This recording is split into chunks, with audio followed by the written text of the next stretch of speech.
सियासत में दबंगई हो या दबंगई से सियासत, भदरी नरेश रघुराज प्रताप सिंह उर्फ राजा भैया की यही पहचान है। विवादों के इस राजा का नाम तो वैसे रघुराज प्रताप सिंह है, लेकिन कोई राजा भैया के नाम से पुकारता है तो कोई तूफान सिंह के नाम से। राजा भैया कई बार विवादों में आए, कभी हत्या, कभी डकैती, कभी अपहरण, तो कभी कोई और विवाद, तो कभी कोई सियासी विवाद। ये अलग बात है, विवाद भले ही नामों से जुड़ते गए, राजा भैया का कद हर तरीके से बढ़ता चला गया, वो चाहे सामाजिक हो या फिर राजनीतिक। निर्विरोध चुनाव लड़ना, उसमें जीत लेना और फिर राज्य सरकार में मंत्री बन जाने की उनकी सियासी कला दरअसल एक किस्म की राजनीतिक दबंगई का नाम है। राजा भैया को किसी ने मुलायम का करीबी माना तो किसी ने राजनाथ सिंह का, लेकिन उनकी राजनीतिक चाल और चतुराई ने उनके विरोधियों की सियासी कहानी को कुंडा में कभी शुरू ही नहीं होने दिया। राजा भैया ने सिर्फ 24 साल की उम्र में राजनीति में हाथ आजमाना शुरू किया और आजाद उम्मीदवार के तौर पर चुनाव जीत लिया। राजा भैया का जन्म साल 1967 में 31 अक्टूबर को भदरी रियासत में हुआ था।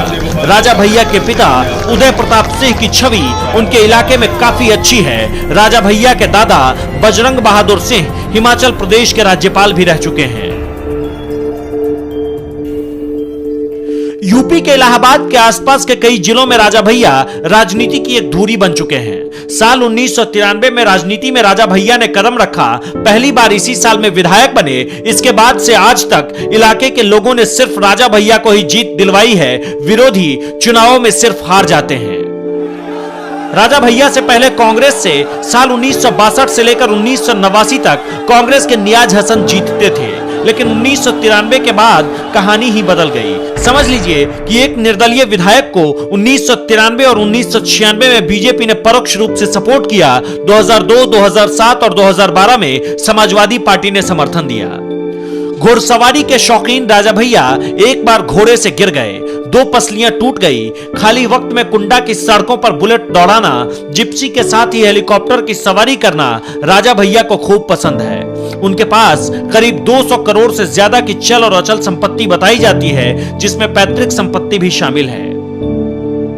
साल 1996 में कल्याण सिंह राजा भैया के गढ़ में पहुंचे थे। बहुत नाराज थे, कुंडा में हुंकार भरी थी, गुंडा विहीन कुंडा करो, ध्वज उठाए 2 हाथ। साल भर बाद राजा भैया कल्याण सिंह की सरकार में मंत्री बन गए, फिर रामप्रकाश गुप्ता और राजनाथ सिंह की सरकार में भी मंत्री रहे। इस बीच 1997 में पोटा के तहत जेल जाना पड़ा, पर भारत के जनतंत्र के चारों स्तंभ राजा भैया से प्यार करते थे, वो जेल से एक दिन में छूट गए। साल 2002 में राजा भैया को मायावती ने जेल भेजा।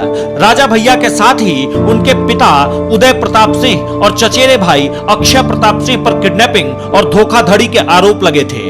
हुआ यह था कि बीजेपी के विधायक पूरन सिंह बुंदेला ने 2002 में उनके खिलाफ किडनैपिंग का केस लगाया। तभी पोटा के तहत गिरफ्तारी हुई। जिस समय वो जेल में थे तब उनकी पत्नी प्रेग्नेंट थी। उन्हें अकेले छोड़कर उन्हें जेल जाना पड़ा।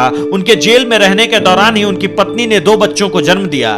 2003 में मुलायम सिंह की सरकार के आने के बाद उन पर लगाए गए सारे आरोपों को हटा लिया गया था, वे रिहा हो गए थे। जिस वक्त राजा भैया की पोटा के तहत गिरफ्तारी हुई, उसी साल बेती पोखरा कुंडा में छनवाया गया। कहा जाता था कि उसमें मगरमच्छ था। राजा भैया ने कहा कि अगर तालाब में मगरमच्छ होता तो सारी मछलियां नहीं खा जाता। कहते हैं कि जब लालू यादव से उनकी मुलाकात हुई थी, उन्होंने भी यही सवाल पूछा था राजा भैया से। कुंडा में राजा भैया का अपना कानून है। लड़ाई, दंगे, घर परिवार की लड़ाई पर लोग पुलिस मुकदमा नहीं करते, राजा भैया के महल में जाकर उनसे न्याय मांगते हैं। कहते हैं कि राजा भैया का घर न्याय का घर है। राजा भैया के राजनीतिक सफर के साथ ही बताते हैं कि उनके पिता कभी उनके लिए वोट नहीं मांगते। साथ ही साथ ये भी कहा जाता है कि वो कभी वोट देने भी नहीं जाते हैं। सियासत में राजा भैया अभी लंबी पारी खेलने के मूड में है। खुद को लगभग हर पार्टी के साथ बैठा लेने वाले राजा भैया कई बार मुश्किल में पड़ने के बावजूद यूपी की राजनीति में किसी न किसी तरह से अपनी जगह बना ही लेते हैं। इसीलिए कई दफे इस्तीफा होने के बाद भी उनके राजनीतिक करियर के अंत होने का कयास अभी तक किसी ने नहीं लगाए हैं।